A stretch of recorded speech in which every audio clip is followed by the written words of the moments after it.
a median area with those small stones that you see. Where the flag is, that's where it starts, and it's a great big circle.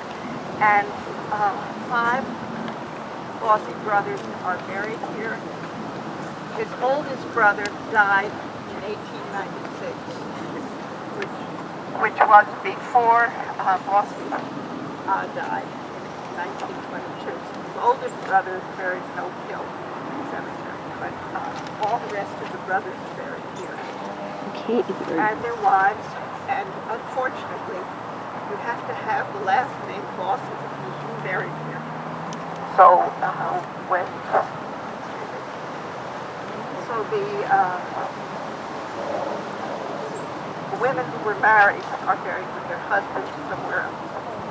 The women who did not marry are buried here. The wives of Bossy brothers are buried here, and some of their children. So and there are lots of spaces left, and they're hoping to use them sometime. When this was built, there was a huge motorcade, lots of mules to bring it up here because this is a long time ago. And yes, then there was a great big ceremony to open this up, and I would say that there were 5 times as many people here for that ceremony as we have today. So it was quite a crowd. When Bossy died, funeral processions to remind you of Queen Elizabeth. Yes, they lined the streets from his house to Trinity Church. They were lining the house to see the coffin process by. They had 100 honorary pallbearers, if you can imagine. They had 100 honorary pallbearers. They said this was the first time that a church in Evansville was actually integrated, because at the church ceremony, everybody was sitting there, whether they were black, white, whether they were Lutheran, Catholic, Jewish, they were all in the church for the church service. They had 1,000 people at the church service. Normally it held 800. So you can imagine what that was like. And then they came here, so it was quite a ceremony. Bossy is important to Evansville, but he's also very important, just like Baby, to the Lutheran Church in Evansville. Now, just down there will be the stone for Pastor Moore, M-O-H-R. Pastor Moore had been the pastor at Emmanuel, but before that, he'd been in this area since 1870 in Illinois, and he and his wife moved there, and he was the one who was Bossy's pastor, and then he was pastor in this area as well, and he buries Bossy's mother from Evansville, but the Bossy parents are buried at Emmanuel in the country. So you won't find them here, even though the funeral for his mother was here.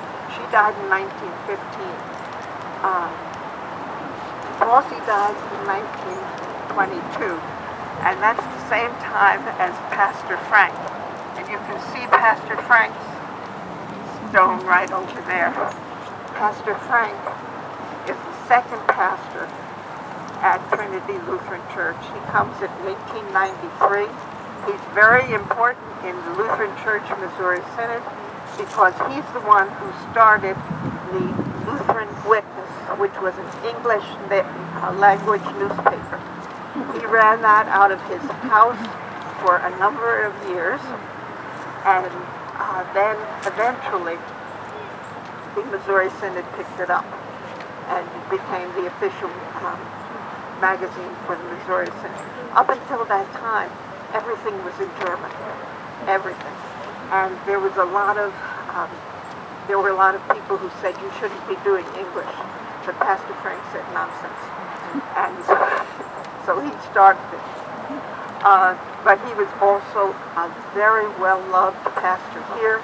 And in 1920, when they opened the Coliseum, which Bossy had had quite a bit to do with, when they opened the Coliseum, they have a huge Walton League convention, and they honor Pastor Frank for all of the things he has done. And that year he received the first doctorate, honorary doctorate from the St. Louis Seminary.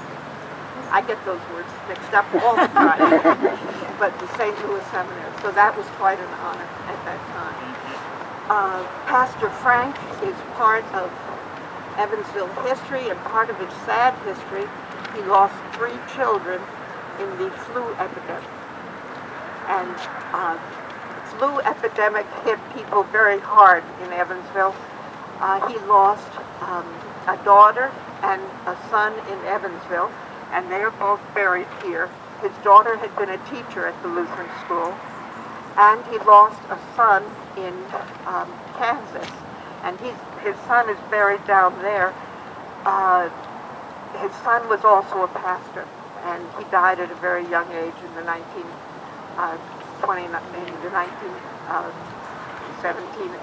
17 or 18 in the flu epidemic. We have deaths happening all the time, and tragic deaths that happen all the time. Now, up there is a big stone to Bachstegi. He was one of the first people who was associated with Mayor Bossy in his business. So, and they were close friends, and an awful lot of those stones that up there are dealing with the Bachstegi family. Next we come over there to the Reitz family. Now the Reitz family is a very interesting family because 4 brothers come to Evansville in 1904, and they are all doctors or dentists. And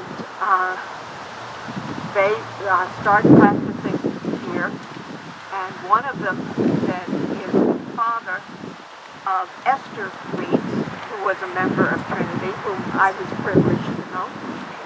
And it turns out that Esther was an outstanding basketball player and all-around sports enthusiast to the university, well, it was Evansville College, 1928.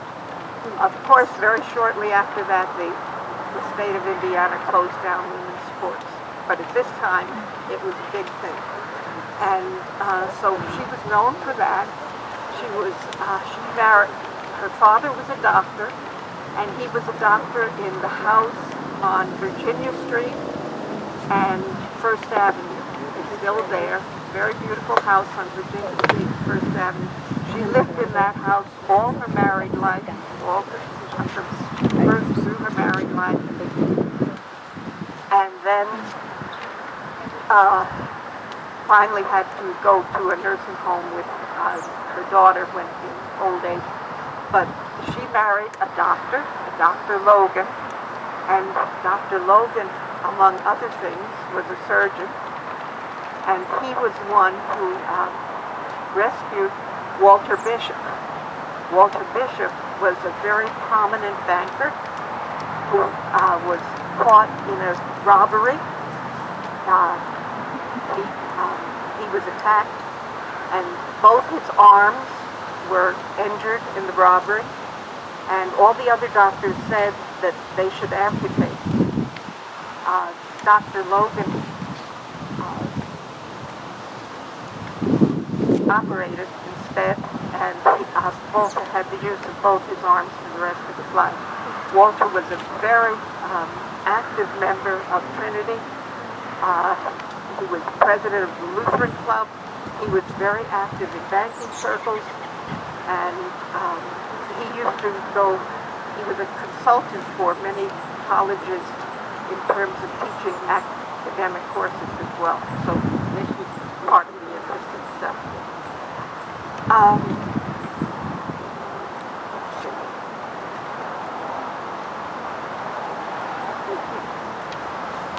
As Mayor Bossie's wife is a Reekman, and her family is buried down in that area as well. The Reekmans were grocers, and when you hear grocers, you have to also think of feed stores and wagons and other things. It sounds more like a 7-Eleven or perhaps a Walmart. It's not really just a food store. They expanded because people needed things and they went to the grocery store to get it. So that's one of the differences that we don't know about. Let's see. As we walk down this way, we'll be going down past Pastor Southard's monument. But are there any questions so far? I just had a question. I know you pronounced it Reeds. Is it? Yes. Good question. Okay. Yes, this is Reeds. R-I-E-T-Z. The thing that they keep trying to turn into Wrights High School. Hey now. These people came from Wisconsin, and they are a completely separate family. They are also important because you may have noticed when you drive down St. Joe Avenue that there's a sign in front of the cemetery that you have to walk around. It's directly behind you right now, but it's on the other side of the fence. And that's to honor a man who was married to another Reeds, part of his family.